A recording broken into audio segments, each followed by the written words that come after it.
Welcome viewers. Competitive এক্সামিনেশনের জন্য hot favourite ঠিক এই রকমের প্রশ্ন, যেটা আজকে আমাদের এই সংক্ষিপ্ত ভিডিওটাতে আমরা শিখব। কি হয়, আমরা সবাই ভেবে দিই যে মোর দেন মানে হচ্ছে কি, মোর দেন বেশি, মোর দেন কি তারপর একটা কিছু থাকবে সেটা বেশি। এখানে আমি একটা ট্রিক্স বলে দিই, সেটা হচ্ছে, এটা খুব ইম্পর্টেন্ট, এটা জেনে রাখবো, কনফিউশনটা ক্লিয়ার করতে হবে। প্রথম কথা, সাবজেক্ট ভার্ব এগ্রিমেন্টের ক্ষেত্রে সাবজেক্ট যদি সিঙ্গুলার হয়, ভার্বটাও কিন্তু সিঙ্গুলার হবে। সাবজেক্ট প্লুরাল, ভার্বও প্লুরাল।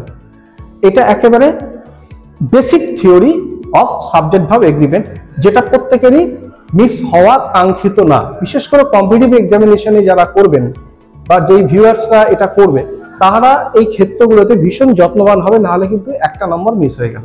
সুতরাং একটা নম্বর পাওয়ার ক্ষেত্রে এই ট্রিক্সগুলো জেনে রাখা খুব দরকার। এগুলো হচ্ছে কম্পিটিশনের হট ফেভারিট। আমি সম্প্রতি একটা দেখলাম পরীক্ষাতে ঠিক এরকমই একটা প্রশ্ন দিয়েছিল, সেখানে কিন্তু এই জিনিসটা যদি কনফিউশন না থাকে তাহলে কিন্তু সে সহজেই এক নম্বরটা পাবে। চলে এসে চট করে আমরা ভিডিওটা দেখি। প্রথম কথা হচ্ছে মোর দেন। এবার আমরা সাবজেক্টটা কি অনুযায়ী নেব? এখানে বলেছে মোর দেন ওয়ান পার্সন, না পার্সেন্স হবে, ওয়াজ হবে, না ওয়্যার হবে। তাহলে এবার এর মধ্যে সাবজেক্ট কোনটা আর সেই অনুযায়ী আমাদের ভার্ব কোনটা ঠিক করতে হবে। তাহলে চলো দেখে নিই। আচ্ছা, এবারে তুমি দেখো ওয়ান, এই ওয়ানটা কি? মোর দেন ওয়ান, ওয়ানটা কি? ওয়ান একটা সংখ্যা। এবার এটাকে বলা হয় নিউমেরাল অ্যাডজেক্টিভ। ডিটারমিনার, ডিটারমিনার কি? যেটা নাউন বা প্রোনাউন, নাউনকে বিশেষ করে যেটা নাউনকে কোয়ালিফাই করে, অ্যাডজেক্টিভেরই মতো। অ্যাডজেক্টিভের একটা পার্ট ডিটারমিনার, আমি বারবার বলার চেষ্টা করেছি। ডিটারমিনার এবং অ্যাডজেক্টিভের বেসিক ডিফারেন্স যেটা কি, সেটা হচ্ছে অ্যাডজেক্টিভের ডিগ্রি চেঞ্জ হয়, ডিটারমিনার ডিগ্রি চেঞ্জ হয় না। 1, 2, 3 এগুলো হচ্ছে সব নিউমেরাল অ্যাডজেক্টিভ অথবা ডিটারমিনার।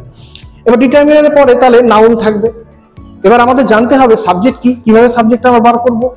এটা জেনে রাখা ভালো যে সাবজেক্ট হতে গেলে তাকে নাউন বা প্রোনাউনই হতে হবে। পার্টস অফ স্পিচের অন্য কোনো কিছু দিয়ে সাবজেক্ট হয় না, সাবজেক্ট হতে গেলে নাউন বা প্রোনাউন হবে। আমি বারবার একটা কথা বলার চেষ্টা করি আমার ছাত্রদের বা ভিউয়ার্সদের, যে পার্টস অফ স্পিচ যদি কেউ ইংরেজিতে ঠিকঠাক বুঝতে পারে, তাহলে সে 50% ইংরেজির গ্রামারের বেসিক্সটা সে শিখে যাবে। প্রত্যেকটা শব্দের পার্টস অফ স্পিচ জানা খুব জরুরি। তাহলে ওয়ান অ্যাডজেক্টিভ, ওয়ানের পরে তাহলে আমাদের এখানে হচ্ছে সাবজেক্টটা আছে। তাহলে সাবজেক্ট কিন্তু সবসময় নাউন হবে। এবার খেয়াল করো কোনটা আমি বসাবো। তাহলে যেটা সাবজেক্ট হবে সেই অনুযায়ী আমি ভার্ব বসাবো। ওয়ান, মোর দেন ওয়ান। ওয়ান কি? সিঙ্গুলার। ওয়ান কিন্তু সিঙ্গুলার নাম্বার। তাহলে সিঙ্গুলার নাম্বার হলে তোমার পার্সেন্ট বসবে। তাহলে সিঙ্গুলার নাম্বার যখন ওয়ান পার্সেন্ট হয়ে গেল, তখন ভার্বটাও হয়ে গেল ওয়াজ। এবার তোমরা কি করতে, বেশিরভাগ ক্ষেত্রে এই ভুলটাই করবে যে মোর দেন ওয়ান মানে একের অধিক, কিন্তু এখানে ট্রান্সলেশন মেথডটা কাজ করবে না। এখানে ট্রান্সলেশন মেথড যদি অ্যাপ্লাই করো তাহলেই ভুল হয়ে যাবে।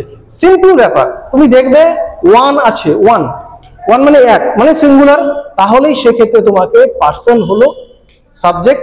সাবজেক্ট যখন সিঙ্গুলার হলো, ভার্বটা হয়ে গেল সিঙ্গুলার। একেবারে জলবৎ তরলম। পরেরটা এবার দেখো, মোর দেন টু।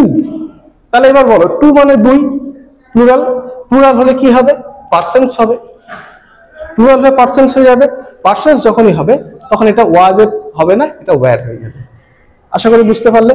তাহলে ওয়ান প্লাস সিঙ্গুলার, আর ভার্বটাও হবে সিঙ্গুলার। অর্থাৎ মোর দেন ওয়ান যখনই থাকুক না কেন, এই ওয়ানটার উপরে তোমরা জোর দিবে, এই ওয়ানটার উপরে জোর দেবে। ওয়ান হচ্ছে সিঙ্গুলার, ওয়ান। তাহলে ওয়ান যখনই হবে তখন এটা সিঙ্গুলার। ঠিক তেমনি করে মোর দেন টু মানে দুইয়ের উপর তুমি জোর দিচ্ছ, প্লুরাল, তাহলে এটা হয়ে যাবে প্লুরাল। তাহলে এখানে তুমি যতই মোর দেন থাকুক, তুমি কনফিউজড হবে না। মোর দেন মানে একের অধিক দিয়ে তুমি তখন ভাবলে, জেনারেলি এটাই ভুলটা হয়ে যায়, একের অধিক ভাববে এবং সেখানে প্লুরাল বসাবে, সঙ্গে সঙ্গে একটি নম্বর গেল।